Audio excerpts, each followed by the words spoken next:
আসসালামু আলাইকুম, সবাইকে সায়েন্স কেয়ার একাডেমির পক্ষ থেকে শুভেচ্ছা এবং অভিনন্দন। আজ আমি তোমাদের কোষ রসায়নের অ্যামিনো অ্যাসিড, প্রোটিন এবং লিপিডের শ্রেণীবিভাগ এই টপিকগুলো নিয়ে আলোচনা করব।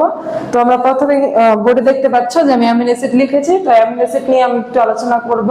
তো অ্যামিনো অ্যাসিড জিনিসটা কি, যদি আমি বলি যে অ্যাসিড মানে এটা হচ্ছে একটা জৈব অ্যাসিড। যদি কোনো জৈব অ্যাসিডের আর অ্যামিনো যেহেতু বুঝতে লিখেছি এখানে, তার মানে বুঝতে হবে এখানে একটা অ্যামিনো গ্রুপ আছে। তো কোন জৈব অ্যাসিডের যদি হাইড্রক্সিল গ্রুপটা যদি অ্যামিনো মূলক দ্বারা প্রতিস্থাপিত হয়, ওটাকে আমরা বলতেছি হচ্ছে অ্যামিনো অ্যাসিড। তো আমাদের আবার যদি আমরা একটু বলি যে অ্যামিনো অ্যাসিড হচ্ছে পেপটাইড বন্ডের মাধ্যমে হচ্ছে আমাদের প্রোটিন তৈরি করে। তো ডাইপেপটাইড বা ট্রাইপেপটাইড, পলিপেপটাইড এরকম পেপটাইড বন্ডের মাধ্যমে অনেকগুলো অ্যামিনো অ্যাসিড একসাথে যুক্ত হয়ে আমাদের প্রোটিন অনুগঠন করে। তো উল্টোভাবে যদি আমরা বলি যে প্রোটিনকে ভাঙলে আবার আমরা যদি প্রোটিনকে ভাঙলে বা প্রোটিনকে আদ্র বিশ্লেষিত করলে আমরা কি পাবো? অ্যামিনো অ্যাসিড পাবো। তো আমরা একটু অ্যামিনো অ্যাসিডের গাঠনিক সংকেতটা দেখবো। আর অ্যামিনো অ্যাসিড আবিষ্কার করেছেন কে? বিজ্ঞানী ইমিল ফিশার।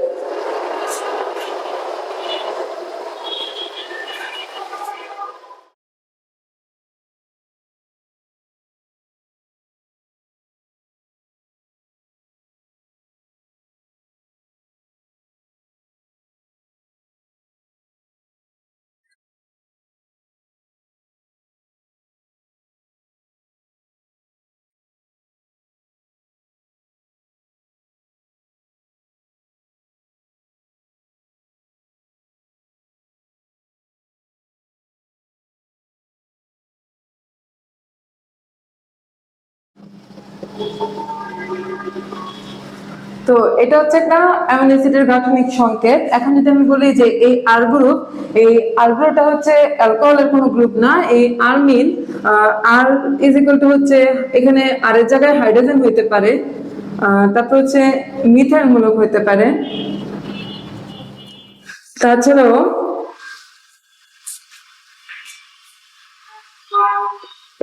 CH2OH হইতে পারে, CH2SH হইতে পারে। তো এই আর এর জায়গায় যদি আমি কি বলেছিলাম যে হাইড্রোজেন গ্রুপটা অ্যামিনো মূলক দ্বারা প্রতিস্থাপিত হইলে এটাকে আমি অ্যামিনো অ্যাসিড বলতেছি। আর এই আর এর জায়গায় হাইড্রোজেন থাকতে পারে, মিথাইল মূলক থাকতে পারে, তারপর হচ্ছে CH2OH মূলক থাকতে পারে, CH2SH থাকতে পারে। তো এদের কিছু আলাদা নাম আছে। যদি এই আর এর জায়গায় হাইড্রোজেন থাকে,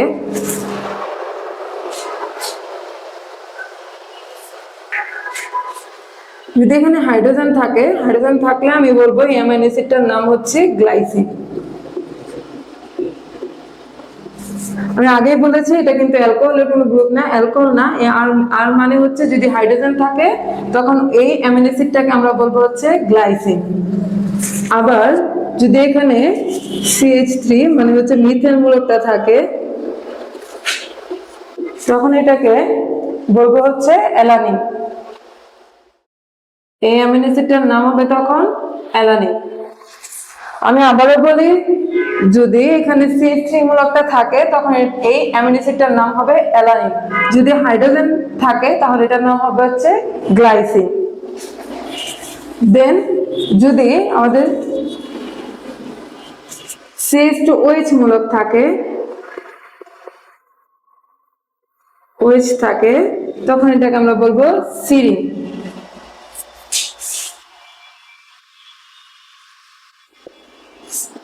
তখন এই অ্যামিনো অ্যাসিডটার নাম হয়ে যাবে সিরিন।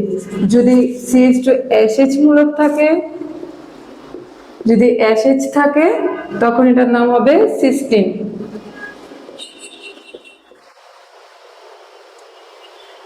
এগুলো একটু জেনে রাখবা, খুব বেশি ইম্পর্টেন্ট না, তবে এমসিকিউতে আসতে পারে, এই জন্য।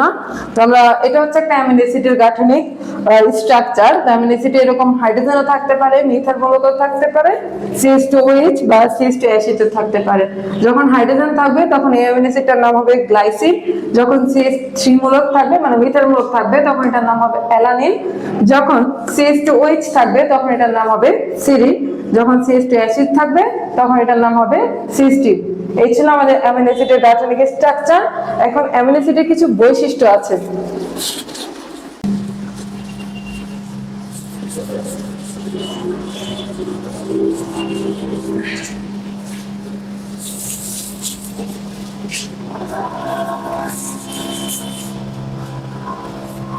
অ্যাসিডটা কি হয়, এরা হচ্ছে পানিতে দ্রবণীয় কিন্তু হচ্ছে অ্যালকোহলে অদ্রবণীয়। আর আমাদের মানবদেহ হচ্ছে অ্যামিনো অ্যাসিড প্রেজেন্ট, বেশিরভাগ হচ্ছে আলফা অ্যামিনো অ্যাসিডই আমাদের মানবদেহে থাকে।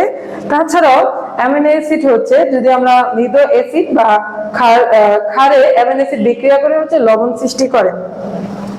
আর সবচেয়ে বেশি ইম্পর্টেন্ট যে টপিকটা সেটা হচ্ছে অ্যামিনো অ্যাসিড কি করে, পেপটাইড বন্ডের মাধ্যমে হচ্ছে প্রোটিন তৈরি করে। এই প্রোটিনই হচ্ছে আমাদের দেহ গঠনে বা উদ্ভিদ দেহের জন্য সবচেয়ে উপকারী একটা উপাদান।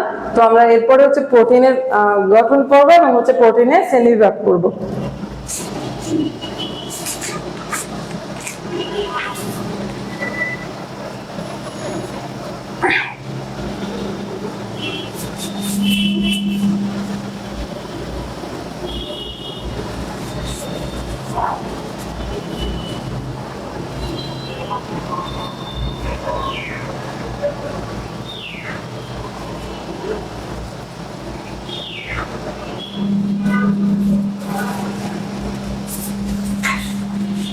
তো আমরা কি বলেছিলাম যে অ্যামিনো অ্যাসিড হচ্ছে প্রোটিন গ্রহণ করে।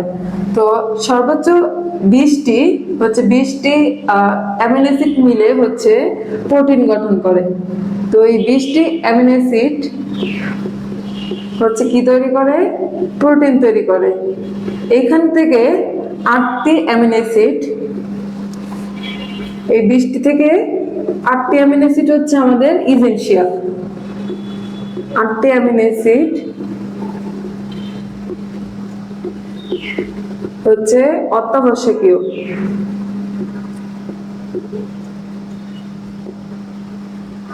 মানে হচ্ছে ইসেনশিয়াল। আর বাকি যে 12টা থাকে তা হচ্ছে নন ইসেনশিয়াল বা অনত্যাবশ্যকীয়।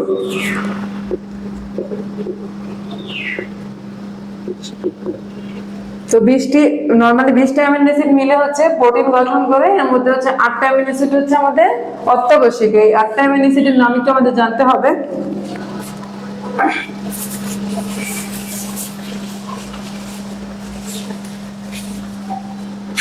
তুমি বইয়ে দেখবা হচ্ছে লাইসিন, লিউসিন, তারপর হচ্ছে ভ্যালিন, মিথিওনিন, এরকম হচ্ছে এই 8টা অ্যামিনো অ্যাসিড হচ্ছে আমাদের অত্যাবশ্যকীয়। এগুলো একটু জেনে রাখবা যে অনেক এমসিকিউতে আসতে পারে যে নিচের কোনটি অত্যাবশ্যকীয় অ্যামিনো অ্যাসিড, প্রোটিন গঠনে অত্যাবশ্যকীয় অ্যামিনো অ্যাসিড কোনটি, এর জন্য নামগুলো একটু পড়বা, একটু দরকার লাগবে তোমাদের।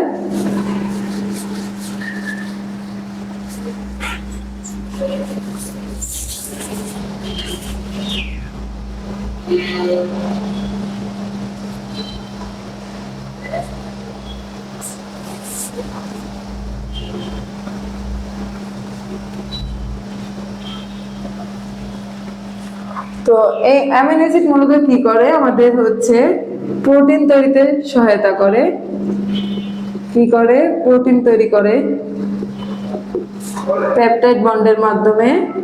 তারপরে হচ্ছে আমাদের জীবদেহ গঠনে সহায়তা করে। কি করে, এগুলো হচ্ছে অ্যামিনো অ্যাসিডের কাজ, জীবদেহ গঠনে সহায়তা করে। কি করে, কারণ আমরা জানি আমাদের জীবের দেহের দৈহিক বৃদ্ধিতে বা হচ্ছে সবচেয়ে পুষ্টি যোগাতে হচ্ছে আমাদের সবচেয়ে ইম্পর্টেন্ট উপাদান হচ্ছে প্রোটিন। যা আমরা হচ্ছে প্রোটিন আমরা হচ্ছে প্রাণীজ থেকেও পাই, আবার হচ্ছে উদ্ভিদ থেকেও পাই। ডিম, দুধ, এগুলো থেকে আমরা যে প্রোটিন পাই, সেই প্রোটিন আমাদের দেহ গঠনে খুব বড় ভূমিকা পালন করে। সেই প্রোটিন আবার তৈরি হয় হচ্ছে অ্যামিনো অ্যাসিড থেকে, অ্যামিনো অ্যাসিডের পেপটাইড বন্ডের মাধ্যমে। তাহলে হচ্ছে জীবদেহ গঠনে সহায়তা করে।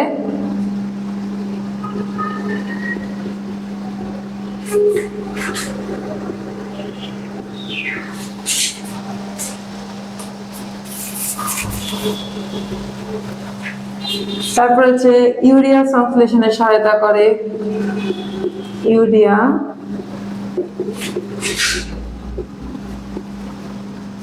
সেশনে সহায়তা করে। এছাড়াও বিভিন্ন এনজাইম, হরমোন ইত্যাদি সংশ্লেষণেও হেল্প করে।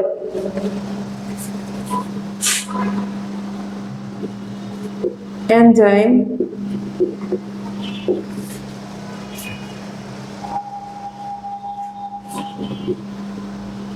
ইন্ডোল, হরমোন, অ্যান্টিবডি,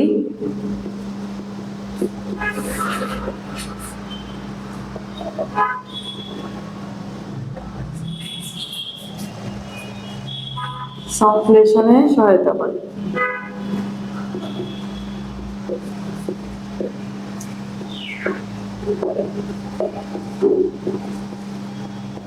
এই যে আমরা বললাম যে অ্যামিনো অ্যাসিডের কাজ হচ্ছে এগুলো, যে প্রোটিন তৈরি করে, জীবদেহ গঠনে সহায়তা করে, ইউরিয়া সংশ্লেষণে সহায়তা করে, এনজাইম, ইন্ডোল, হরমোনে অ্যান্টিবডি সংশ্লেষণে সহায়তা করে। এই জিনিসগুলো কেন লাগবে? আমাদের হচ্ছে এমসিকিউতে যে বহু নির্বাচনী কোশ্চেনে এরকম থাকে যে অনেকগুলো অপশন আমাদের থাকে যে এরকম যে নিম্নের অ্যামিনো অ্যাসিড নিচে কোনটি করে না, বা অ্যামিনো অ্যাসিড নিচে কোনটিতে সহায়তা করে, এবং হুট করে যদি আসে যে ইউরিয়া সংশ্লেষণে সহায়তা করে নিচে কোন উপাদানটি, তো সেখানে একটা উপাদান থাকলো যে অ্যামিনো অ্যাসিড। তো এই জন্য অ্যামিনো অ্যাসিডের কাজগুলো একটু আলাদা করে পড়তে হবে, যে ইউরিয়া সংশ্লেষণ নেওয়াও সহায়তা করে অ্যামিনো অ্যাসিড, তাছাড়া এনজাইম, ইন্ডোল, হরমোন, বিভিন্ন অ্যান্টিবডি সংশ্লেষণেও সহায়তা করে হচ্ছে আমাদের এই অ্যামিনো অ্যাসিড। এছাড়াও পিএইচ নিয়ন্ত্রণেও হচ্ছে অ্যামিনো অ্যাসিড সহায়তা করে।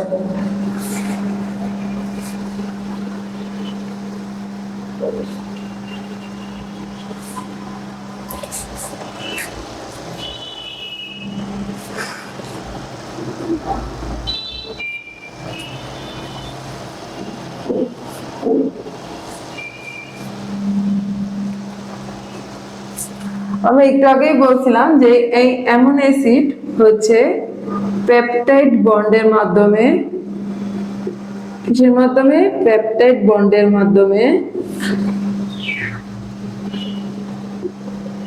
হচ্ছে প্রোটিন তৈরি করে।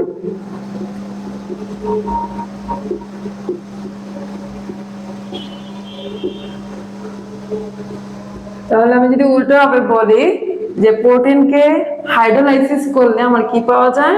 অ্যামিনো অ্যাসিড পাওয়া যায়। প্রোটিনকে হাইড্রোলাইসিস করলে অ্যামিনো অ্যাসিড পাওয়া যায়। এখন যদি আমি প্রোটিন সম্পর্কে পড়ি, তাহলে আমার প্রোটিন কাকে বলে? যে অনেকগুলো অ্যামিনো অ্যাসিড পেপটাইড বন্ডের সাথে যুক্ত হয়ে যে যৌগ গঠন করে, ওইটাকে আমরা বলতেছি হচ্ছে প্রোটিন।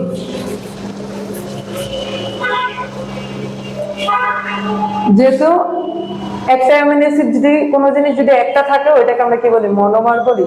যেহেতু এখানে আমরা বলতেছি যে অনেকগুলো অ্যামিনো অ্যাসিড পলিপেপটাইড বন্ডের মাধ্যমে একটা চেইনের মতো সৃষ্টি করে, তো অনেকগুলো অ্যামিনো অ্যাসিড এখানে কি তাহলে পলিমার গঠন করে।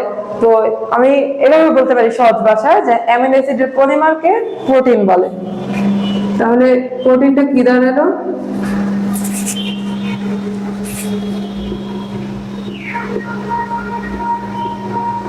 প্রোটিন।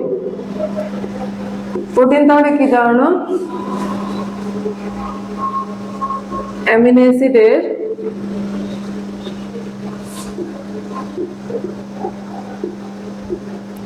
পলিমারকে প্রোটিন বলে। আর পলিমার গঠন কিভাবে হবে? মানে একটা অ্যামিনো অ্যাসিড যখন থাকে তখন এটাকে আমরা মনোমার বলি। তো এই অনেকগুলো অ্যামিনো অ্যাসিড পেপটাইড বন্ডের সাথে যুক্ত হয়ে পলিমার গঠন করবে। আর এই অ্যামিনো অ্যাসিডের পলিমারকে আমরা বলতেছি হচ্ছে প্রোটিন।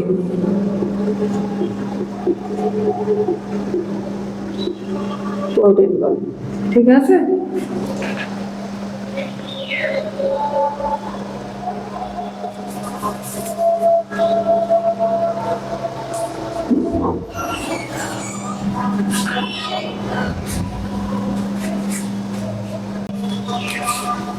আমরা কি বললাম যে অ্যামিনো অ্যাসিডের হচ্ছে পলিমার, মানে অনেকগুলো অ্যামিনো অ্যাসিড হচ্ছে একসাথে পেপটাইড বন্ডের মাধ্যমে যুক্ত হয়ে কি তৈরি করে? অ্যামিনো অ্যাসিড, প্রোটিন তৈরি করে, অনেকগুলো অ্যামিনো অ্যাসিড। তো এরকম অনেক আমাদের দেহে প্রতিনিয়ত শত শত প্রোটিন তৈরি হয়। যদি আমি বলি যে ইনসুলিন হচ্ছে আমাদের একটা হচ্ছে প্রোটিন, যেমন অনেকগুলো অ্যামিনো অ্যাসিড, কমপক্ষে 51টা অ্যামিনো অ্যাসিড যদি একসাথে পেপটাইড বন্ডের সাথে যুক্ত হয়ে একটা প্রোটিন তৈরি করে, সেটা হচ্ছে ইনসুলিন, যেটা আমরা হরমোন নামে চিনি, যে ইনসুলিন হরমোন নামে চিনি। একক প্রোটিন তৈরি করে, কারণ এই ইনসুলিন প্রোটিনের মাধ্যমে পরবর্তীতে ইনসুলিন হরমোনটা তৈরি হয়। তাহলে কি 51টি অ্যামিনো অ্যাসিড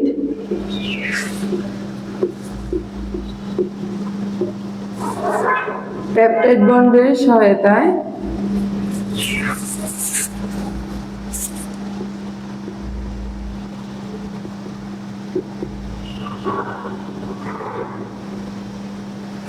সাহায্যে যুক্ত হয়ে কি তৈরি করে? ইনসুলিন।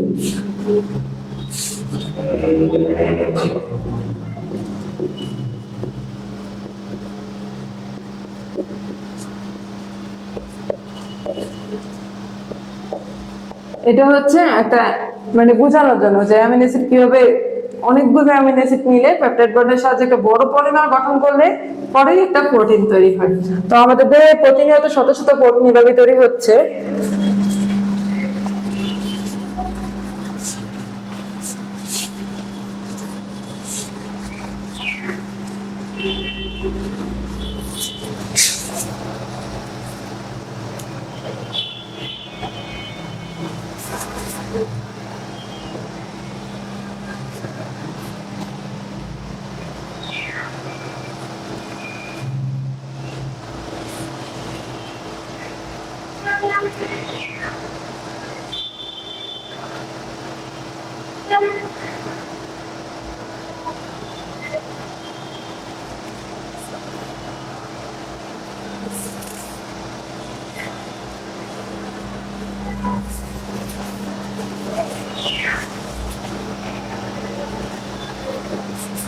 তো আমরা যে প্রোটিনের কথা বলতেছিলাম, আমাদের প্রোটিন কিন্তু জীবদেহে সর্বত্রই বিদ্যমান। আমাদের যেমন এনজাইম, অ্যান্টিবডি, হরমোন এগুলো হচ্ছে এক ধরনের প্রোটিন। তো সেই হিসেবে আমরা বলতে পারি যে সব এনজাইমই হচ্ছে প্রোটিন, কিন্তু সব প্রোটিনই এনজাইম নয়। কারণ জীবের সব অঙ্গে গাঠনিক বস্তু হিসেবে যে প্রোটিন বিদ্যমান সেগুলো হচ্ছে পরবর্তীতে আবার হচ্ছে এনজাইম হিসেবে ক্রিয়া করে। জীবন জৈব ক্রিয়া বিক্রিয়া নিয়ন্ত্রণকারী যে এনজাইম, হরমোন, যেমন একটু আগে আমরা বললাম যে 51টি অ্যামিনো অ্যাসিড মিলে ইনসুলিন হরমোন তৈরি করে, এটা কিন্তু একটা প্রোটিন। তো সব প্রোটিনই মানে সব এনজাইমই প্রোটিন, মানে এনজাইম তৈরি হয় প্রোটিনের মাধ্যমে, এনজাইম, হরমোন, অ্যান্টিবডি, কিন্তু সব প্রোটিনই হচ্ছে এনজাইম নয়। তো এরকম একটা প্রশ্ন আসতে পারে তোমাদের।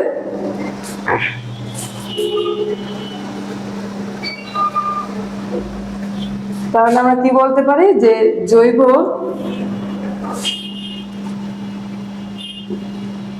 ক্রিয়া বিক্রিয়া নিয়ন্ত্রণকারী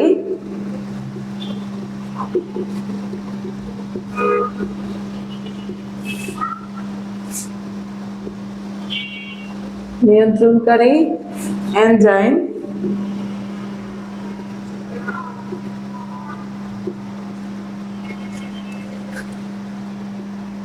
হরমোন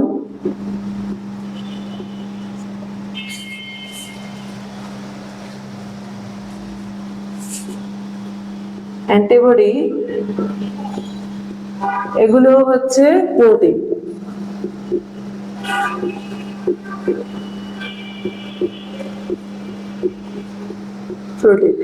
তো আমাদের জীবদের ভিতরে যেসব বিক্রিয়া চলমান, সেই বিক্রিয়াতে আমরা জানি এনজাইম, হরমোন, অ্যান্টিবডি এগুলো কাজ করে। এই এনজাইম, হরমোন, অ্যান্টিবডি এগুলো হচ্ছে এক ধরনের প্রোটিন। এরকম যেমন আমি একটু আগে বললাম ইনসুলিন একটা প্রোটিন। 51টা অ্যামিনো অ্যাসিড মিলে হচ্ছে পেপটাইড বন্ডের সহায়তায় ইনসুলিন হরমোনটা তৈরি করে, এটা হচ্ছে এক ধরনের প্রোটিন। এই যে আমরা বললাম যে এনজাইম, হরমোন, অ্যান্টিবডি এগুলো হচ্ছে প্রোটিন, তারপর বলতে পারি যে সকল এনজাইম হচ্ছে প্রোটিন, কিন্তু সব প্রোটিনই যে এনজাইম হইতে হবে এরকম কোনো কথা নাই। কারণ কিছু প্রোটিন হরমোনও হইতে পারে, কিছু প্রোটিন অ্যান্টিবডিও হইতে পারে। তাহলে এটা একটা প্রশ্ন দাঁড়ায় যে সব এনজাইম হচ্ছে প্রোটিন, কিন্তু সব প্রোটিনই এনজাইম নয়। এই কোশ্চেনটা তোমাদের আসতে পারে। সব এনজাইম হলো প্রোটিন,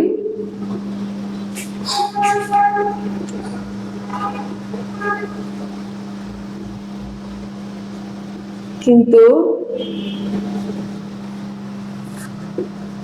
সব প্রোটিনই এনজাইম নয়।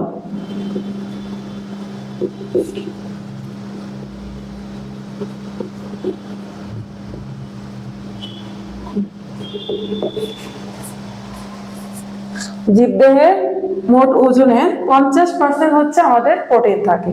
তো আমাদের জীবদেহের মোট 50% কি থাকে? প্রোটিন থাকে। আর বাকি এনজাইম, হরমোন, অ্যান্টিবডি এগুলো থাকে। তাহলে জীবদেহের 50% কি থাকে? মোট ওজনের 50% হচ্ছে প্রোটিন থাকে। 50% হচ্ছে প্রোটিন, আর বাকি সব এনজাইম, হরমোন, অ্যান্টিবডি এগুলো হিসেবে থাকে।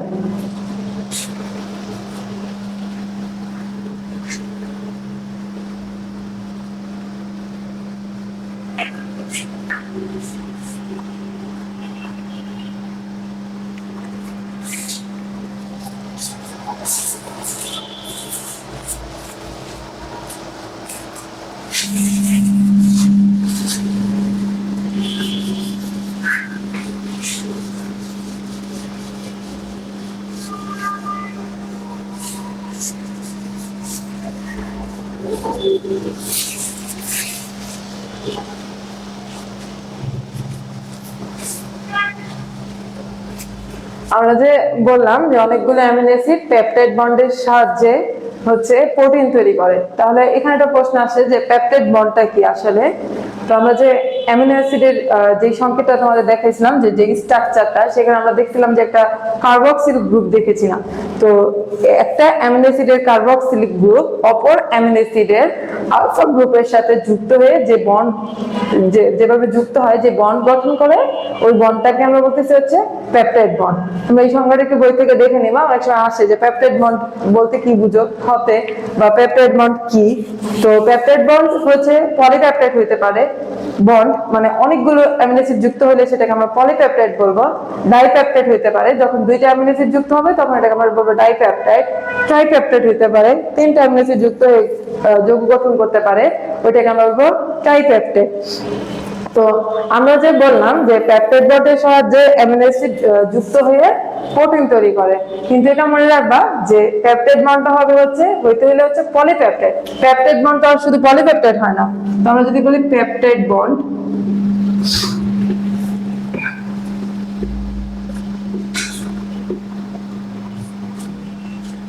পেপটাইড বন্ড যে আমি একটু সংক্ষেপে বলি, যে একটি অ্যামিনো অ্যাসিডের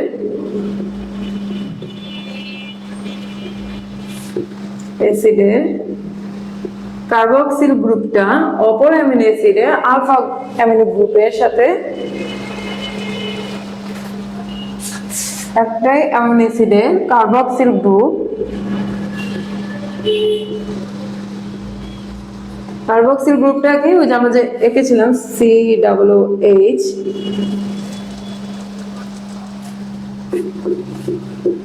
অপর আরো একটা অ্যামিনো অ্যাসিডের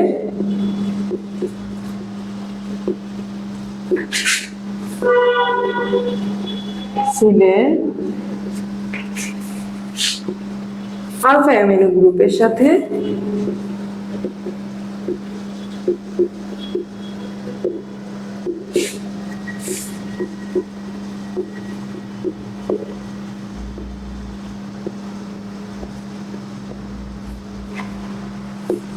মিলে যে বন্ড তৈরি করে,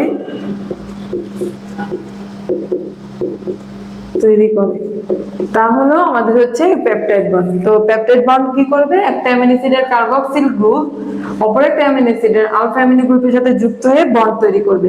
আর আমরা বলছি যে অ্যামিনো অ্যাসিড পেপটাইড বন্ডের সাথে যুক্ত হয়ে প্রোটিন গঠন করে, কিন্তু কথা হয়েছে যে একটা অ্যামিনো অ্যাসিড যখন আরেকটা অ্যামিনো অ্যাসিডের সাথে যুক্ত হয় এরকম কার্বক্সিলিক গ্রুপ আর অ্যামিনো গ্রুপের সাথে, তখনই এটা পেপটাইড বন্ড বলতেছি। কিন্তু আমাদের প্রোটিন তৈরি হইতে হলে অনেকগুলো হচ্ছে অ্যামিনো অ্যাসিড দরকার। তো এই অনেকগুলো যদি অ্যামিনো অ্যাসিড, মানে হচ্ছে 10-এর অধিক এরকম অনেকগুলো অ্যামিনো অ্যাসিড যখন যুক্ত হয়, বড় চেইন গঠন করে, তারপরে হচ্ছে প্রোটিন তৈরি হয়। আর অনেকগুলো অ্যামিনো অ্যাসিড যুক্ত হলে এটাকে আমরা বলি পলিপেপটাইড, পলিপেপটাইড চেইন বলি। তাহলে এইখানে যেরকম একটা অ্যামিনো অ্যাসিডের সাথে অপর একটা অ্যামিনো অ্যাসিড যুক্ত হয়ে পেপটাইড বন্ড গঠন করছে, এই যৌগটাকে আমরা প্রোটিন বলতে পারবো না, কারণ প্রোটিন তৈরি হইতে হলে আমরা হচ্ছে আমাদের কি লাগবে, হচ্ছে পলিপেপটাইড চেইন লাগবে। তো পলিপেপটাইড চেইন হইতে হলে ন্যূনতম হচ্ছে আমার 50টি অ্যামিনো অ্যাসিড লাগবে। তাহলে আমরা এটাও বলতে পারি যে পেপটাইড বন্ডের মাধ্যমে হচ্ছে প্রোটিন ঠিকই তৈরি হয়, কিন্তু পলিপেপটাইড বন্ড ছাড়া সেটা হচ্ছে প্রোটিন বন্ড তৈরি হইতে পারে না। তো পলিপেপটাইড বন্ড তৈরি হইতে হলে আমাদের কতগুলো অ্যামিনো অ্যাসিড লাগবে? 50টি অ্যামিনো অ্যাসিড লাগবে। আর এরকম যদি একটা অ্যামিনো অ্যাসিডের সাথে আরেকটা অ্যামিনো অ্যাসিড গ্রুপের সাথে যুক্ত হয়ে পেপটাইড বন্ড গঠন করে, সেটা আমাদের প্রোটিন তৈরি করতে পারবে না। এভাবে আমাদের হচ্ছে পেপটাইড বন্ড গঠন করে। আবার যদি দুইটা অ্যামিনো অ্যাসিডের সাথে দুইটা অ্যামিনো অ্যাসিডের কার্বক্সিলিক গ্রুপ দুইটা অ্যামিনো অ্যাসিডের আলফা অ্যামিনো গ্রুপের সাথে যুক্ত হয়, তখন এটাকে আমরা বলবো ডাইপেপটাইড। এরকম তিনটার সাথে তিনটা যুক্ত হলে এটা আমরা ট্রাইপেপটাইড বলবো।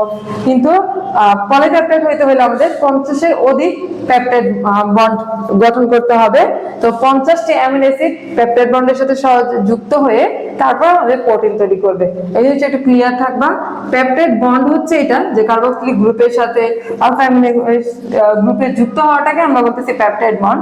কিন্তু পলিপেপটাইড হইতে হলে এরকম একটা 50টা অ্যামিনো অ্যাসিডের কার্বক্সিলিক গ্রুপ অপর হচ্ছে অ্যামিনো গ্রুপের সাথে আলফা অ্যামিনো গ্রুপের সাথে যুক্ত হয়ে বন্ড গঠন করতে হবে, তখন এটাকে আমরা বলতে পারবো হচ্ছে প্রোটিন।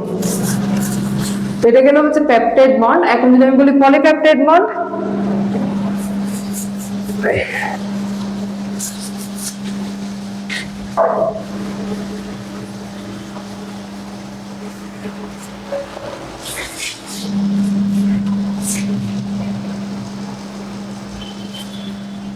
তো পেপটাইড বন্ড আমরা বুঝলাম যে একটা অ্যামিনো অ্যাসিডের কার্বক্সিলিক গ্রুপ যখন অপর অ্যামিনো অ্যাসিডের অ্যামিনো গ্রুপের সাথে যুক্ত হয়, তখন এটাকে আমরা পেপটাইড বন্ড বলতেছি। আর আমাদের প্রোটিন তৈরিতে ব্যবহৃত হয় হচ্ছে পলিপেপটাইড।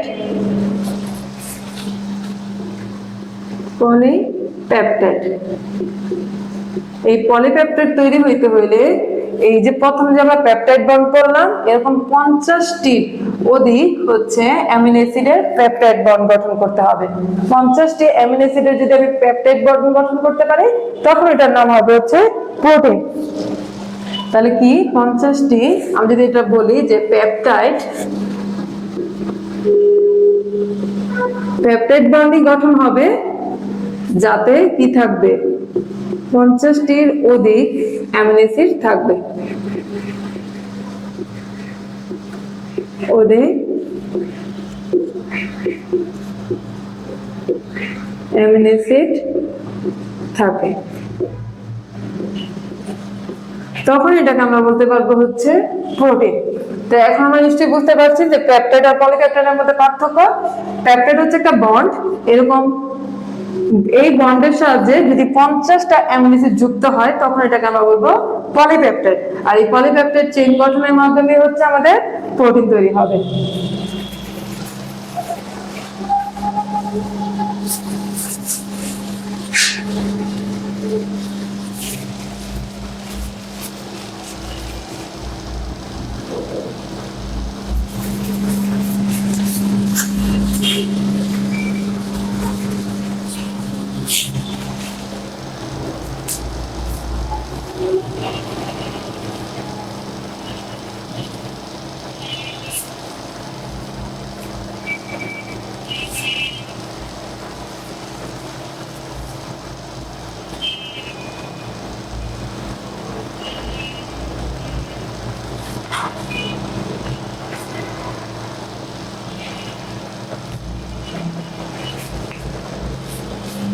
আমরা তো বললাম যে পলিপেপটাইডের সহায়তায় প্রোটিন তৈরি হয়। এখন কথা হচ্ছে এরকম পলিপেপটাইডও হচ্ছে একটা বা পলিপেপটাইড আবার হচ্ছে দুইটা পলিপেপটাইড মিলে এক ধরনের প্রোটিন তৈরি করে, তিনটা পলিপেপটাইড মিলে প্রোটিন তৈরি করে। এগুলোর নামগুলো জাস্ট আমাদের একটু জানতে হবে। যদি এক পলিপেপটাইডের মাধ্যমে গঠিত যৌগের নাম হচ্ছে পেপটাইড প্রোটিন। একটা পলিপেপটাইড যুক্ত প্রোটিন হলো লাইসোজাইম। প্রোটিন হচ্ছে লাইসোজাইম।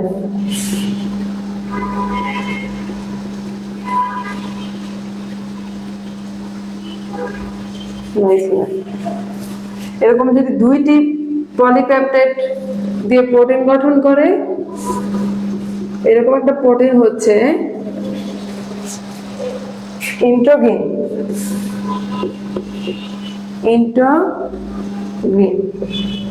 এগুলো একটু জানবা, এই জন্যই এগুলো আমি একটু লিখে পড়াচ্ছি, তোমরা হচ্ছে তোমাদের মেন বইটাতে মার্ক করে রাখবা। এগুলো হচ্ছে তোমাদের এমসিকিউ তে লাগবে। যারা হচ্ছে সামনে অ্যাডমিশন টেস্ট দিবা বা হচ্ছে এইচএসসি পরীক্ষার্থী আছো, তোমরা এই জায়গাটাতে একটু ফোকাস করবা যে দুইটি পলিপেপটাইড বন্ডের মাধ্যমে যে প্রোটিন তৈরি হয়, যেমন ইন্ট্রোগেন হচ্ছে দুইটা পলিপেপটাইড বন্ডের মাধ্যমে, এরকম যদি তিনটি পলিপেপটাইড প্রোটিন আছে একটা, সেটা হচ্ছে কোলাজেন। তো তোমাদের উল্টো এভাবে আসতে পারে যে কোলাজেন কয়টা পেপটাইড বন্ডের মাধ্যমে তৈরি হয়। বা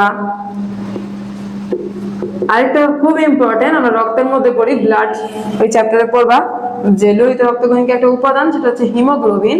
এটা একটা প্রোটিন। এই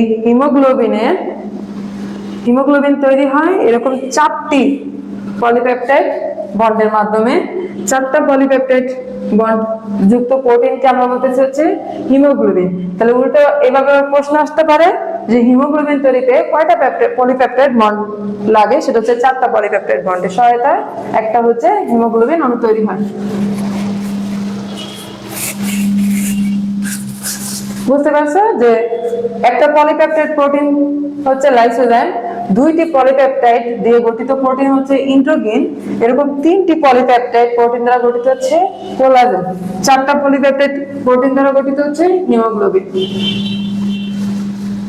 কোশ্চেন চ্যাপ্টারটা তোমাদের একটু হচ্ছে টাফ লাগে, আমি যদি তোমাদের একটু ভেঙে ভেঙে পড়াচ্ছি, এটা একটু ভেঙে ভেঙে গুছিয়ে পড়তে হয়।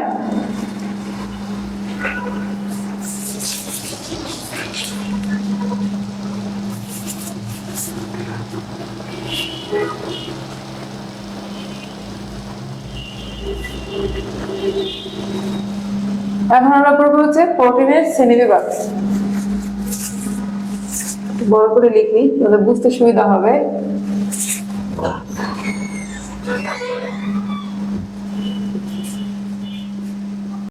শ্রেণীবিভাগ,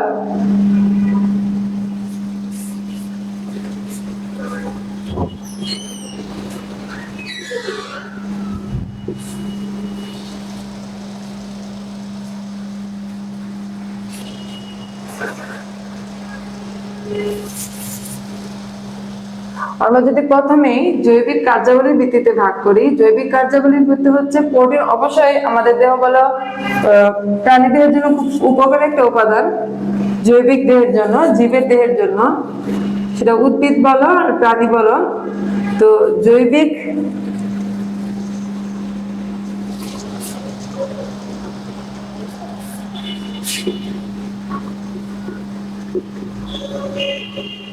কার্যাবলীর ভিত্তিতে যদি আমি ভাগ করি, ভিত্তিতে জীবদেহের কার্যাবলীর উপর ভিত্তি করে। তো জীবদেহের কার্যকলাপের ভিত্তির উপরে হচ্ছে আমাদের দুই ধরনের প্রোটিন। একটা হচ্ছে গাঠনিক প্রোটিন, মানে জীবদেহ গঠনে যে সহায়তা করে, গাঠনিক প্রোটিন।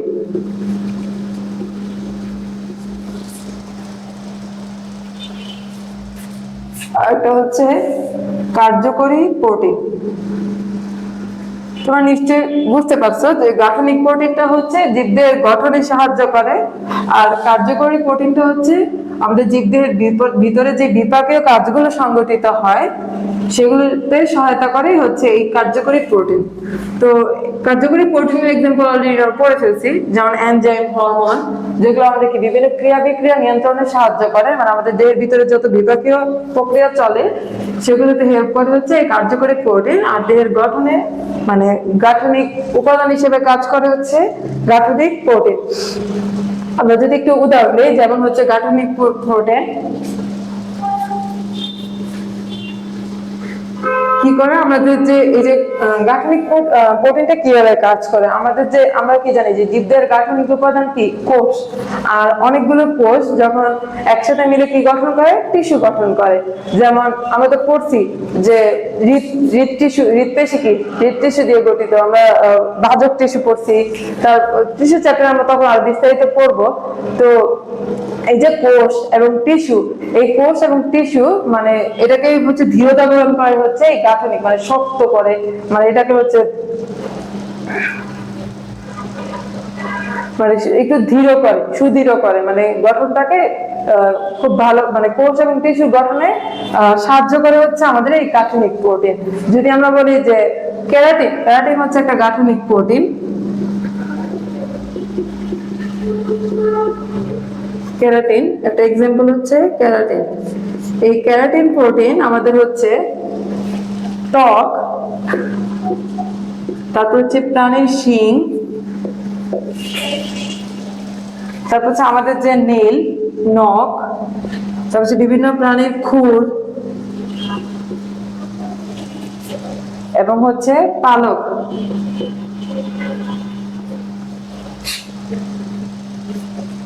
এগুলোতে হচ্ছে এই যে ত্বক, শিং, নখ, খুর, পালক, এই যে বিভিন্ন প্রাণীর দেহের বিভিন্ন অংশ, এই অংশগুলো যে ত্বক, শিং, নখ, এগুলো তৈরিতে হচ্ছে আমাদের এই ক্যারাটিন প্রোটিন হেল্প করে। ক্যারাটিন প্রোটিনের সহায়তায় হচ্ছে ত্বক, শিং, নখ, আমরা জানি আমাদের নখে কি থাকে, ক্যারাটিন থাকে ত্বকে।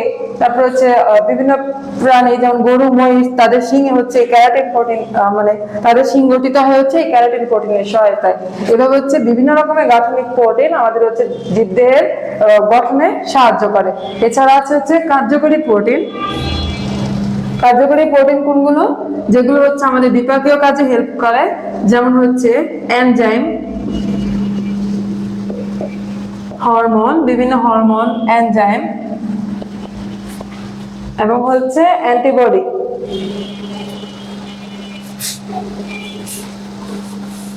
ভিটামিন, এগুলো হচ্ছে আমাদের দেহে বিপাকীয় যে কার্যাবলী সেগুলোতে ভূমিকা পালন করে হচ্ছে এই কার্যকরী প্রোটিন।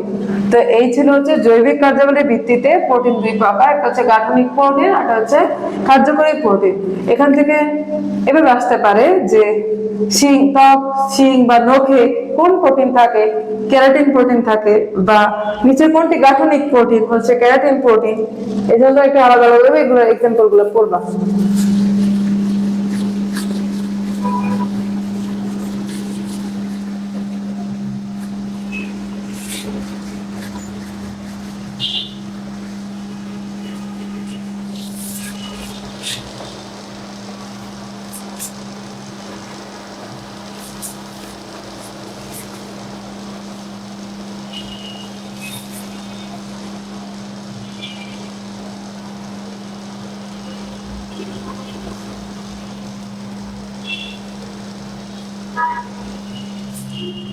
এছাড়া আরেকটা শ্রেণী বিভাগ আছে, তা হচ্ছে আকৃতি অনুযায়ী।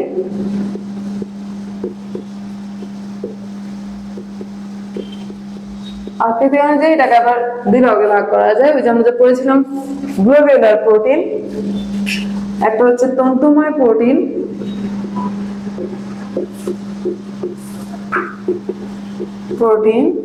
আর একটা হচ্ছে গ্লোবিউলার প্রোটিন।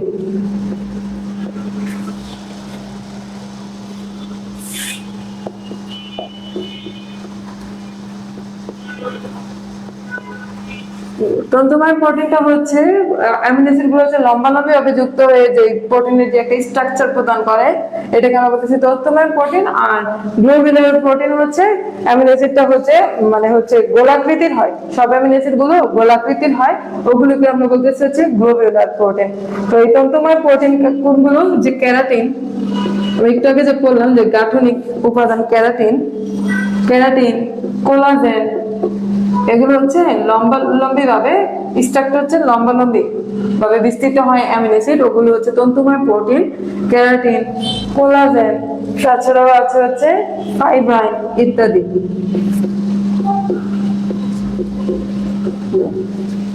আর গোলাকার অ্যামিনো অ্যাসিড মিলে যে প্রোটিন তৈরি করে সেটাকে আমরা বলতেছি হচ্ছে গ্লোবিউলার প্রোটিন।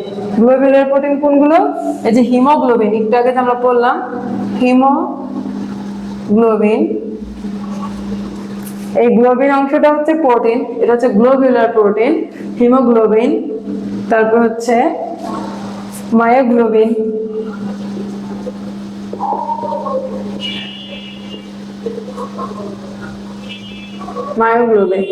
এছাড়া আছে ইনসুলিন, গ্লোবিউলার প্রোটিন। এই ছিল আকৃতি অনুযায়ী প্রোটিনের প্রকারভেদ। এখন আমরা পড়বো গঠন অনুসারে শ্রেণীবিভাগ। যেটা একটু বেশি ইম্পর্টেন্ট। গঠন অনুসারে প্রোটিনের প্রকারভেদ। প্রথমে আমরা কি পড়লাম, যে জৈবিক কার্যাবলীর ভিত্তিতে একটা হচ্ছে গাঠনিক প্রোটিন, একটা হচ্ছে কার্যকরী প্রোটিন। এরপরে বললাম হচ্ছে আকৃতি অনুযায়ী তন্তুময় প্রোটিন, আর হচ্ছে গ্লোবিউলার প্রোটিন। এখন আমরা পড়বো হচ্ছে গঠন অনুসারে।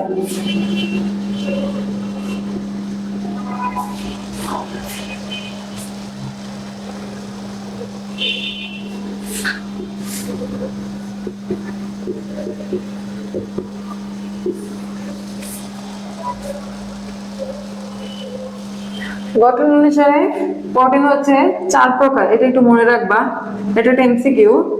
যে আমরা তো প্রথম জানলাম যে প্রোটিন হচ্ছে জৈবিক কার্যাবলীর ভিত্তিতে হচ্ছে 2 প্রকার, একটা হচ্ছে গাঠনিক প্রোটিন এবং কার্যকরী প্রোটিন। তারপর হচ্ছে আকৃতি অনুযায়ী 2 প্রকার, একটা হচ্ছে তন্তুময় প্রোটিন আর একটা হচ্ছে গ্লোবুলার প্রোটিন। এখন আমরা যে গঠন অনুযায়ী পড়তেছি, গঠন অনুযায়ী প্রোটিন হচ্ছে 4 প্রকার। একটু যে নামগুলো আমি বলি, আচ্ছা, প্রাইমারি প্রোটিন, প্রাইমারি, সেকেন্ডারি,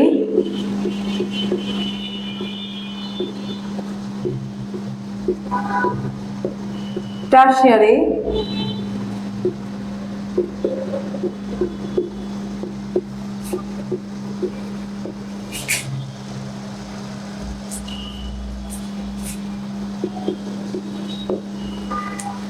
আর হচ্ছে কোয়াটারনারি।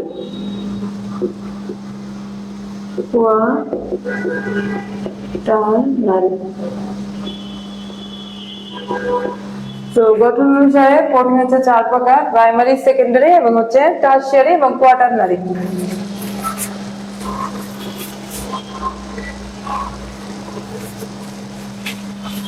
এখান থেকে শুধু প্রকারভেদটা জানলেই হবে যে গঠন অনুসারে হচ্ছে প্রোটিন 4 প্রকার। এছাড়াও আরেকটা ক্লাসিফিকেশন আছে প্রোটিনের, ওটার এক্সাম্পল গুলো আমাদের একটু জানতে হবে ভালো করে।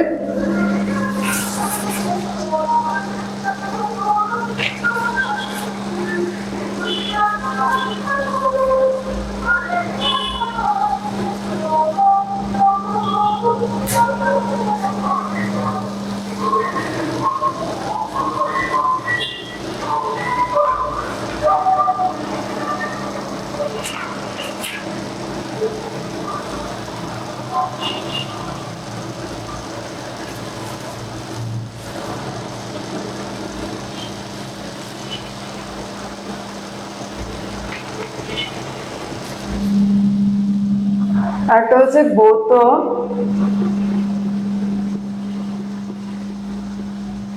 রাসায়নিক গুণাবলী ও দ্রবণীয়তার ভিত্তিতে।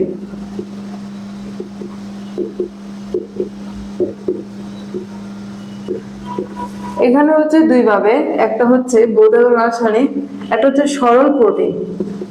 আচ্ছা, সরল প্রোটিন জিনিসটা কি, যে প্রোটিনকে আদ্যবিশ্লেষিত করলে বা প্রোটিনকে ভাঙলে যখন আর কোনো উপাদান পাওয়া যায় না প্রোটিন ছাড়া, ওইটাকে আমরা সরল প্রোটিন বলি। আর একটা হচ্ছে যুগ্ম বা হচ্ছে কনজুগেটেড প্রোটিন। কনজুগেটেড প্রোটিন, যখন প্রোটিনকে ভাঙলে প্রোটিন অংশ ছাড়াও কিছু অপ্রোটিন অংশ পাওয়া যায়, ওই প্রোটিনকে আমরা বলতেছি হচ্ছে কনজুগেটেড প্রোটিন। তো সরল প্রোটিনের এক্সাম্পল গুলো একটু পড়বা। সরল প্রোটিন কোনগুলো, যেমন অ্যালবুমিন, গ্লোবিউলিন, এগুলো হচ্ছে আমাদের সরল প্রোটিন। সরল প্রোটিন কোনগুলো, অ্যালবুমিন,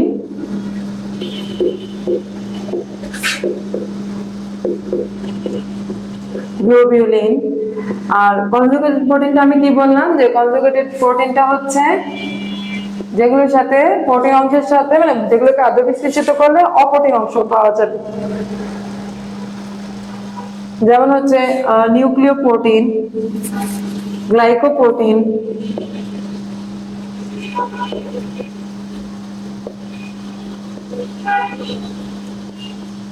নিউক্লিয় প্রোটিন, গ্লাইকোপ্রোটিন,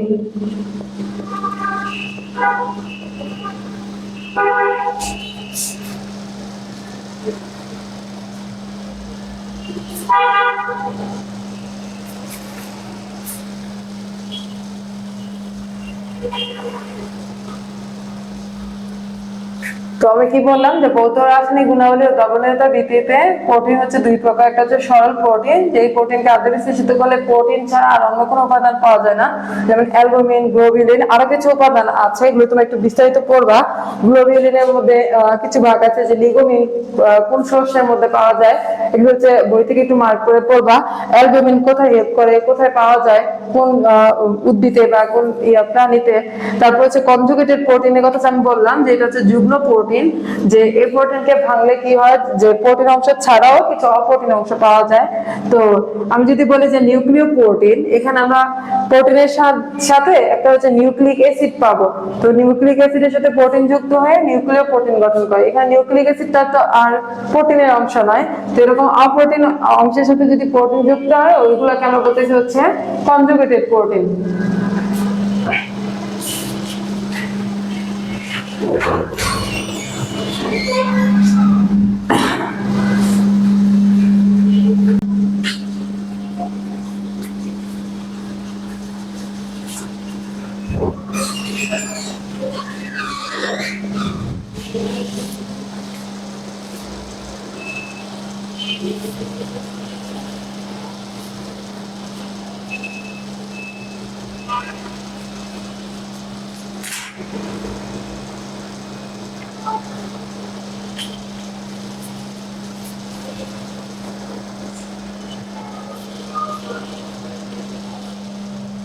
আরেকটা জায়গা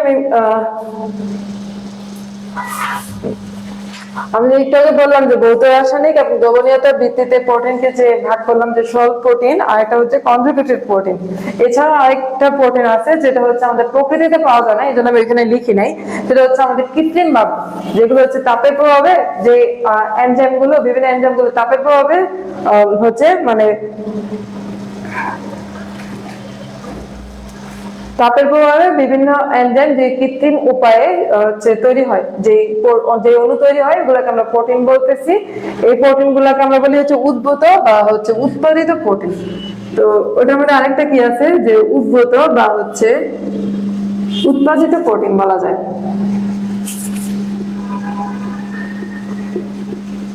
উৎপাদিত প্রোটিন। তো উৎপাদিত প্রোটিন কারা আছে, যে পেপটন,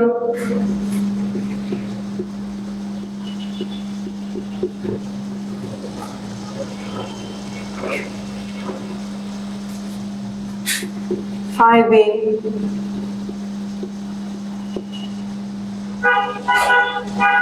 এগুলো হচ্ছে আমাদের উৎপাদিত প্রোটিন। তো এখন প্রোটিনের আরো একটা শ্রেণী বিভাগ আছে, সেটা হচ্ছে গুণগত বৈশিষ্ট্যের ভিত্তিতে আবার প্রোটিন দুই প্রকার। একটা হচ্ছে প্রথম শ্রেণীর প্রোটিন, আর একটা হচ্ছে দ্বিতীয় শ্রেণীর প্রোটিন। এটা অবশ্য ছোটবেলা থেকে আমরা অনেক জেনে এসেছি। ফার্স্ট ক্লাস প্রোটিন এবং হচ্ছে সেকেন্ড ক্লাস প্রোটিন। এটা হচ্ছে গুণগত বৈশিষ্ট্যের ভিত্তিতে।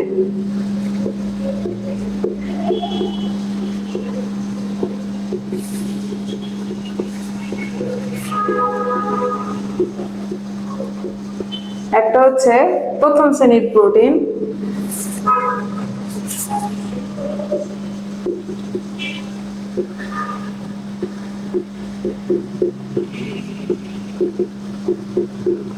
আর একটা হচ্ছে দ্বিতীয় শ্রেণীর প্রোটিন।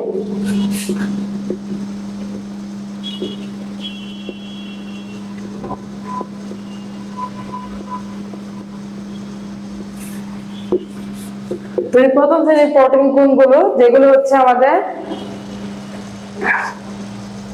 সবকয়টি হচ্ছে প্রোটিনের সবকয়টি অপরিহার্য উপাদান, যে প্রোটিন গুলোতে পাওয়া যায় ওগুলোকে আমরা হচ্ছে প্রথম শ্রেণীর প্রোটিন বলি। যে হচ্ছে দুধ, ডিম, মাংস, এগুলো হচ্ছে প্রথম শ্রেণীর প্রোটিন পাওয়া যায়, মানে প্রোটিনের সব উপাদান পাওয়া যায়। আর দ্বিতীয় শ্রেণীর প্রোটিন কোনগুলো, এগুলোতে হচ্ছে প্রোটিনের সবগুলো উপাদান হচ্ছে অপরিহার্য থাকে না, কিন্তু এগুলোতে প্রোটিন থাকে, ওগুলোকে আমরা দ্বিতীয় শ্রেণীর প্রোটিন বলতেছি। যেমন হচ্ছে বাদাম থেকে পাওয়া যায় দ্বিতীয় শ্রেণীর প্রোটিন। তো প্রথম শ্রেণীর প্রোটিনের এক্সাম্পল কি, দুধ, ডিম।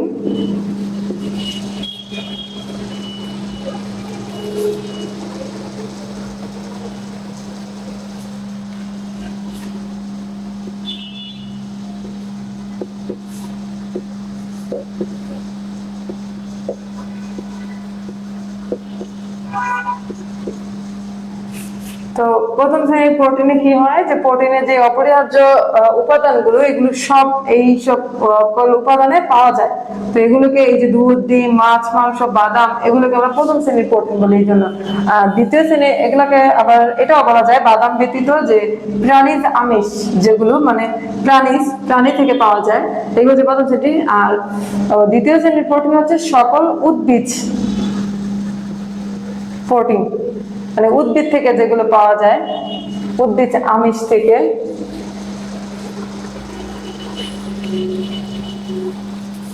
তো এই ছিল আমাদের প্রোটিনের শ্রেণী বিভাগ।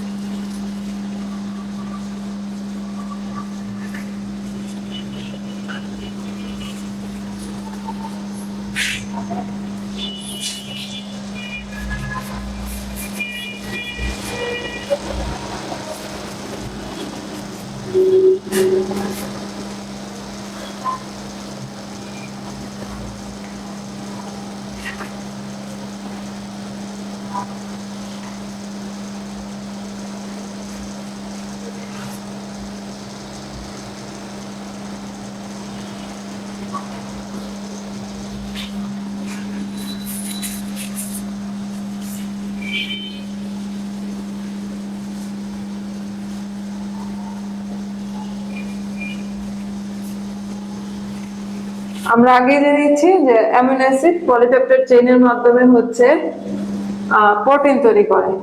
তাহলে প্রোটিনের রাসায়নিক উপাদান কি?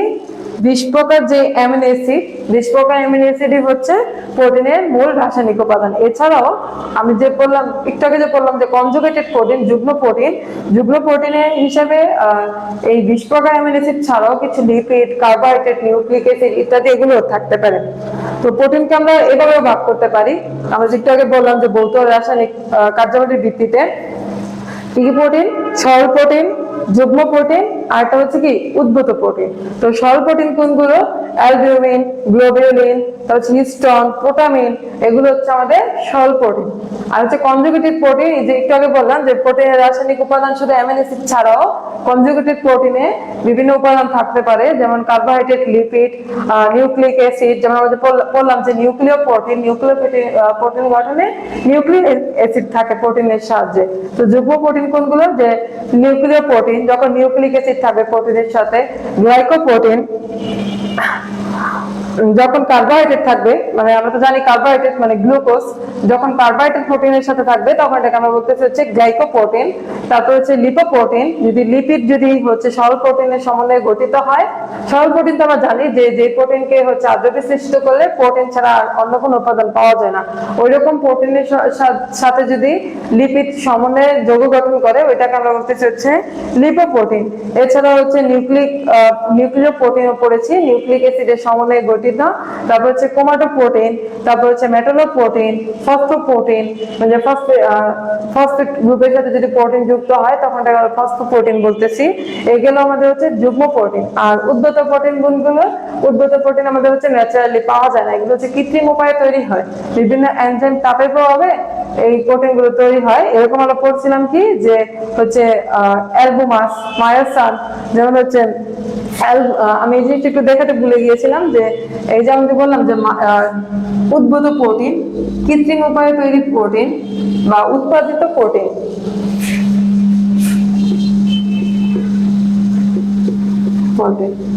এগুলো কিভাবে তৈরি হয়? বিভিন্ন এনজাইম তাপের প্রভাবে হচ্ছে উদ্ভূত প্রোটিন তৈরি হয়। যেমন মায়োসিন থেকে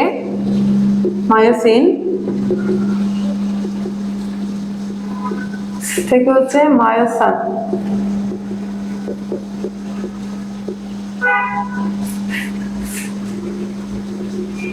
এগুলো যেমন মায়োসিন থেকে মায়োসান তৈরি হয়েছে, এটা একটা, এই মায়োসানটা হচ্ছে একটা উদ্ভূত প্রোটিন। ঠিক তেমন অ্যালবুমিন থেকে হচ্ছে অ্যালবুমাস তৈরি হয়। অ্যালবুমিন আমরা কোথায় পড়েছিলাম? সরল প্রোটিনে পড়েছিলাম। সেই সরল প্রোটিন থেকে তাপের প্রভাবে অ্যালবুমাস তৈরি হয়।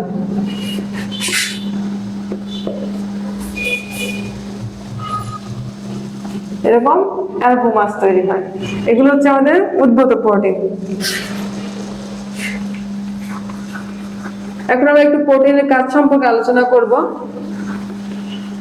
প্রোটিন কি করে? অবশ্যই জীবদেহের বিপাকীয় ভূমিকা পালন করে, জীবদেহের গাঠনিক একক হিসেবে কাজ করে, বিভিন্ন হরমোন এনজাইম সংশ্লেষণে হেল্প করে। যদি আমি প্রথমেই বলি প্রোটিনের কাজ,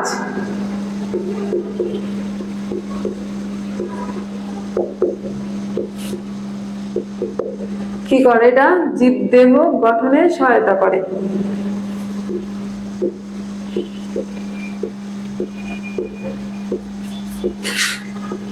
সাহায্য করে, যেমন কোলাজেন সাহায্য করে জীবদেহ গঠনে, কি করে? সাহায্য করে, যেমন হচ্ছে কোলাজেন।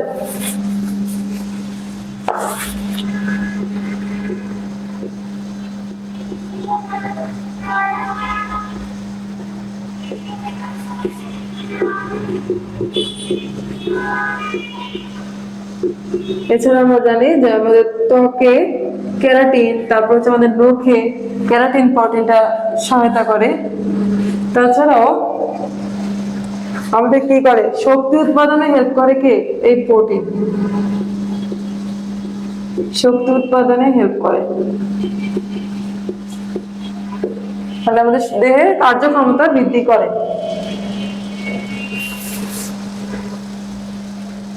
এছাড়াও অ্যান্টিবডির গাঠনিক উপাদান হিসেবেও প্রোটিন কাজ করে। আমরা জানি অ্যান্টিবডি হচ্ছে আমাদের দেহকে রোগমুক্ত রাখে। অ্যান্টিবডির গাঠনিক উপাদান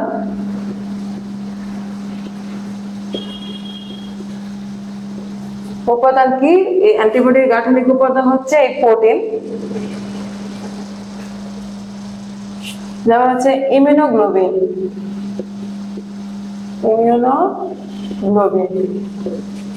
এগুলো আমাদের হচ্ছে রোগ প্রতিরোধে হেল্প করে। যখন বাইরে থেকে কোনো ভাইরাস ব্যাকটেরিয়া আমাদের হচ্ছে অ্যাটাক করে, তখন এগুলোকে প্রতিহত করার কাজ কে করে? অ্যান্টিবডি করে। আর এই অ্যান্টিবডির গাঠনিক উপাদান হচ্ছে আমাদের প্রোটিন, যেমন হচ্ছে ইমিউনোগ্লোবিন। তাছাড়া হচ্ছে বিভিন্ন হরমোন তৈরিতে হেল্প করে। জীবদেহের প্রয়োজনীয় হরমোন সবচেয়ে ইম্পর্টেন্ট, আমি প্রথমে বলেছিলাম, সেটা হচ্ছে ইনসুলিন। ইনসুলিনের অভাবে কি হয়? আমাদের খুব কমন এটা, সেটা হচ্ছে ডায়াবেটিস। আমরা যখন ডায়াবেটিস রোগী হয়, যাদের হচ্ছে গ্লুকোজের মাত্রা নিয়ন্ত্রণ থাকে না, মানে আমাদের দেহে যখন ইনসুলিনের পরিমাণটা কমে যায়, তখন হচ্ছে দেহের গ্লুকোজকে হচ্ছে নিয়ন্ত্রণ করা যায় না, দেহের গ্লুকোজকে হচ্ছে গ্লাইকোজের রূপে সঞ্চয় করা যায় না। তো গ্লুকোজের মাত্রা, আমাদের ব্লাড গ্লুকোজ লেভেলটা ঠিক থাকে না। তো এই ব্লাড গ্লুকোজ লেভেলটাকে মেনটেন করে কে? ইনসুলিন। আর দেহে ইনসুলিনের পরিমাণ কমে গেলে আমাদের হচ্ছে এই গ্লুকোজের লেভেলটা ঠিক থাকে না, তখন আমাদের যে ডেফিসিয়েন্সিটা হয়, মানে যে রোগটা হয়, সেটাকে আমরা বলছি ডায়াবেটিস। তো আমরা দেখি যে ডায়াবেটিস হলে আমরা দেখি ইনসুলিন নেই। তো আলটিমেটলি এই ইনসুলিনটা তৈরি করে কে? প্রোটিন।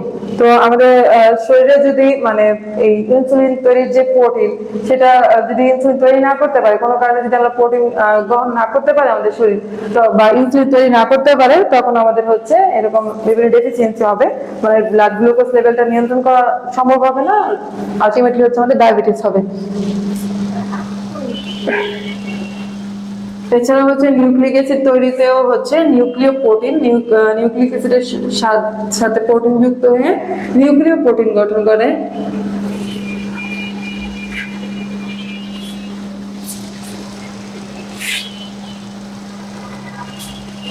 এছাড়া আমরা একটা ইম্পর্টেন্ট প্রোটিন পড়েছিলাম যে হিমোগ্লোবিন প্রোটিন। হিমোগ্লোবিন কি? আমাদের রক্তের একটা উপাদান। তো এই হিমোগ্লোবিনের কাজ কি? হিমোগ্লোবিন হচ্ছে আমাদের অক্সিজেন সমৃদ্ধ যে ব্লাড, যেটা সে কি করে? এটা হচ্ছে ফুসফুস থেকে আমাদের সারা দেহে প্রবাহিত করে কে? এই হিমোগ্লোবিন। হিমোগ্লোবিন যৌগ রূপে সে আমাদের সারা দেহে প্রবাহিত করে। তো এই হিমোগ্লোবিনটা হচ্ছে আমাদের একটা প্রোটিন। তো প্রোটিনের কাজের মধ্যে এটাও পড়ে যে হিমোগ্লোবিন কি করে? অক্সিজেন পরিবহনে সহায়তা করে, অক্সিজেন পরিবহনে সাহায্য করে।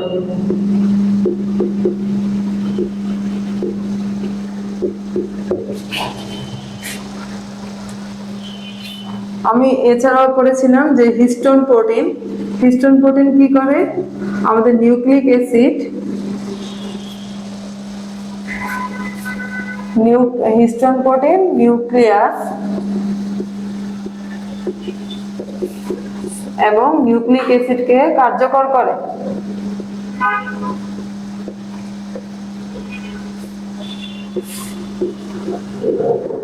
অ্যাসিডকে কার্যকর করে।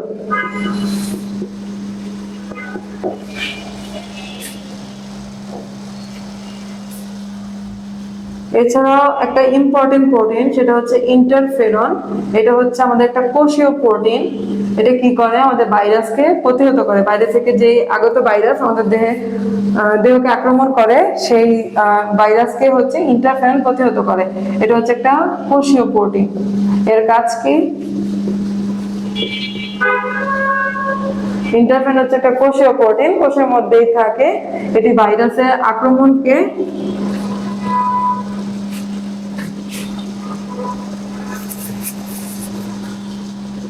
যখন ভাইরাস আমাদের দেহকে অ্যাটাক করে, তখন এটা স্বতঃস্ফূর্তভাবে ভাইরাসের আক্রমণে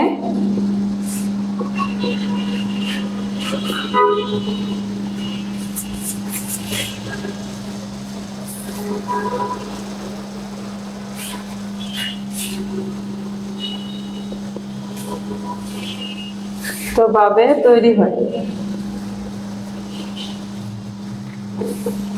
তৈরি হয়ে ভাইরাস যাতে আমাদের তৈরি হয়ে কি করে, যে ভাইরাস যাতে আমাদের দেহে বংশবৃদ্ধি করে কোনো রোগ তৈরি না করতে পারে, সেটাকে প্রতিহত করে হচ্ছে ইন্টারফেরন।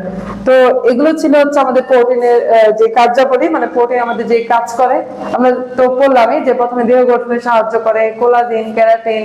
এছাড়াও হচ্ছে হিমোগ্লোবিন প্রোটিন হচ্ছে আমাদের অক্সিজেন পরিবহনে সাহায্য করে। তারপরে ইনসুলিন একটা হরমোন, এটাও একটা হচ্ছে প্রোটিন। এই প্রোটিন আমাদের কি করে, গ্লুকোজের মাত্রা নিয়ন্ত্রণ করে। এছাড়াও হচ্ছে ইমিউনোগ্লোবিনটা কি করে, আমাদের দেহের হচ্ছে রোগ প্রতিরোধ ক্ষমতা সৃষ্টি করে। ইমিউনোগ্লোবিন হচ্ছে একটা অ্যান্টিবডি, এটা একটা প্রোটিন। তাছাড়া ইন্টারফেরন, এটা হচ্ছে ভাইরাসের আক্রমণে স্বতঃস্ফূর্তভাবে তৈরি হয়, এটা একটা কোষীয় প্রোটিন। এটা কি করে, আমাদের ভাইরাসকে হচ্ছে প্রতিহত করে। মানে এই জন্য মানে বর্তমানে ইন্টারফেরনকে ক্যান্সার ও ভাইরাসজনিত রোগ নিরাময়ে একটা ব্যবহার করা যাবে, এরকম একটা ধারণা করা হচ্ছে। এই জন্য যেহেতু ইন্টারফেরনটা অলরেডি দেহে অটোমেটিকলি তৈরি হয়ে যায়। এছাড়াও পিগমেন্ট হিসেবে কাজ করে হচ্ছে রোডোপসিন। আমরা জানি রোডোপসিন হচ্ছে আমাদের চোখের যে রড এবং কোন কোষ আছে, সেই রড কোষের তৈরিতে আমাদের হচ্ছে রোডোপসিন প্রোটিনটা হেল্প করে। তো এটা হচ্ছে আমাদের পিগমেন্ট হিসেবে কাজ করে। এই ছিল আমাদের প্রোটিনের কাজ। প্রোটিনের কাজগুলো পড়বা, এখান থেকে হচ্ছে এমসিকিউতে আসতে পারে, বা হচ্ছে সিকিউতে লিখতেও হচ্ছে আমাদের হেল্প হবে।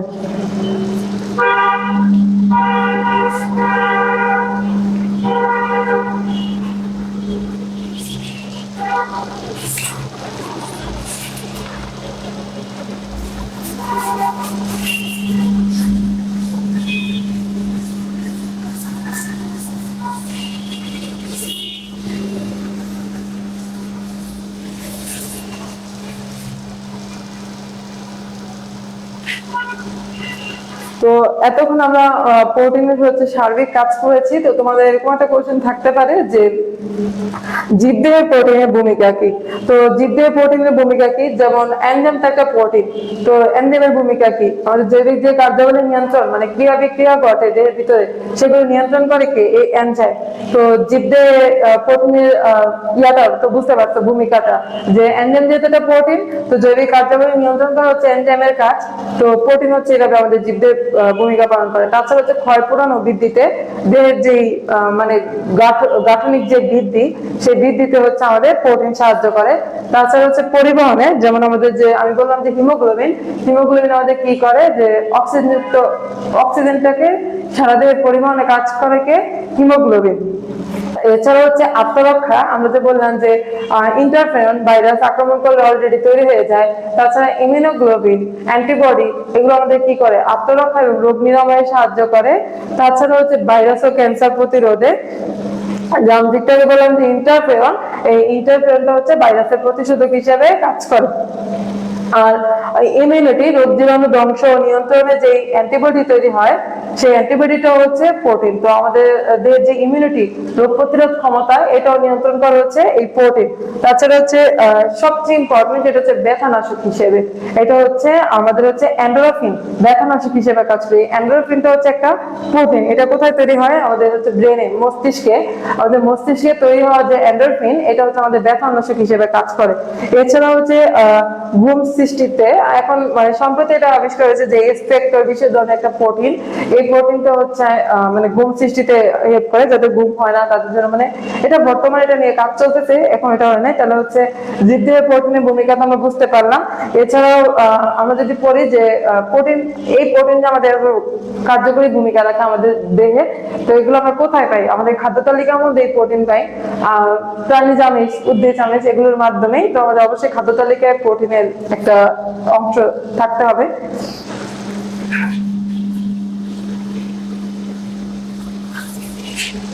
তো এই ছিল তোমাদের প্রোটিন থেকে কোষ রসায়নের প্রোটিনের যে টপিকটা আমি নিয়ে আলোচনা করলাম, প্রোটিন এবং অ্যামিনো অ্যাসিড। কোষ রসায়ন থেকে অনেক বেশি এমসিকিউ আছে, এডমিশন টেস্ট বলো আর হচ্ছে এইচএসসি বোর্ড এক্সামে বলো। তো তোমরা, আমি যেই বিভিন্ন রকমের প্রোটিনের কথা বললাম, ক্লাসিফিকেশন গুলো তোমাদের আমরা ভেঙে ভেঙে পড়াইছি, তোমরা একটু চেষ্টা করবো অবশ্যই হচ্ছে